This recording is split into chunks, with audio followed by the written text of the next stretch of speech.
Assalamualaikum warahmatullahi wabarakatuh. Halo sahabat. Syekh Ibnu Zafar Al-Makki pernah mengisahkan pada suatu hari Abu Yazid Taifur bin Isa Al-Bustami radhiyallahu anhu sedang menghafal sebuah ayat Al-Quran.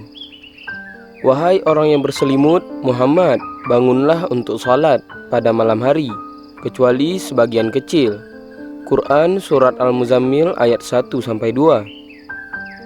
Saat menghafal, ia bertanya kepada ayahnya, "Wahai ayahku, siapakah orang yang dimaksud oleh Allah Subhanahu wa Ta'ala dalam ayat ini?" Lalu sang ayah kemudian menjawab, "Wahai anakku, yang dimaksud adalah Nabi Muhammad Sallallahu Alaihi Wasallam."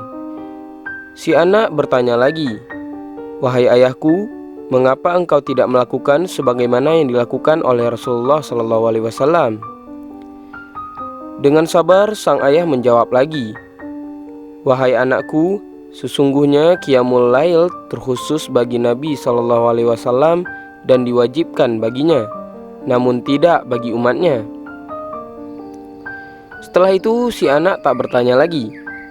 Tak lama kemudian si anak kembali menghafal ayat lain, yakni ayat berikut, "Sesungguhnya Tuhanmu mengetahui bahwasanya kamu berdiri sembahyang kurang dari 2/3 malam, atau 1/2 malam, atau sepertiganya, dan demikian pula segolongan dari orang-orang yang bersama kamu." Quran Surat Al-Muzammil ayat 20. Kemudian ia kembali bertanya kepada sang ayah, "Wahai ayahku, saya mendengar bahwa segolong orang melakukan qiyamul lail. Siapakah golongan ini?" Sang ayah kemudian menjawab, "Wahai anakku, mereka adalah para sahabat. Semoga ridha Allah Subhanahu wa Ta'ala selalu terlimpah kepada mereka semua."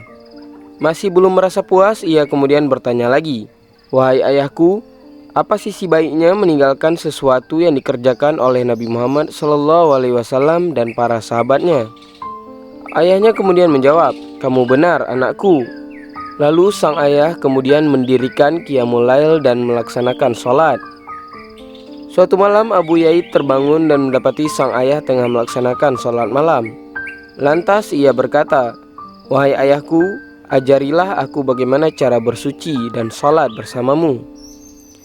Tak mengiyakan, sang ayah justru meminta anaknya untuk kembali tidur. Ia berkata, "Wahai anakku, tidurlah, karena engkau masih kecil."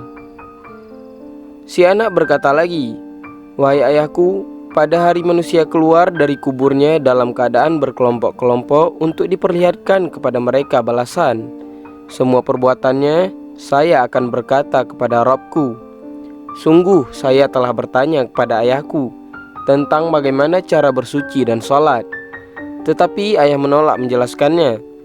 Ia kemudian justru berkata, tidurlah, engkau masih kecil. Apakah ayah senang jika saya berkata demikian?" Sungguh bukan demikian maksud sang ayah. Melihat kesungguhan dan kesolehan anaknya, sang ayah kemudian menjawab, "Tidak wahai anakku, demi Allah Subhanahu wa Ta'ala, aku tidak suka demikian." Lalu ayahnya mengajarinya sehingga ia melakukan sholat bersama ayahnya. Kisah tersebut menunjukkan bahwa sebagai anak hendaknya tidak ragu ketika mengajak orang tuanya melakukan kebaikan. Bahkan anak yang saleh dapat membawa kedua orang tuanya ke dalam surga, tentu dengan berbagai cara, sebagaimana yang dikutip daripada hadis berikut ini. Jika manusia kemudian mati, maka terputuslah amalnya, kecuali 3 perkara, yaitu sedekah jariah, ilmu yang diambil manfaatnya, anak saleh yang selalu mendoakan orang tuanya. Hadis riwayat Muslim. Wallahu a'lam bishawab. Semoga kisah tersebut dapat memberikan kita hikmah dan pelajaran dalam beribadah. Lebih dan kurang saya mohon maaf. Wabillahi taufik wal hidayah. Assalamualaikum warahmatullahi wabarakatuh.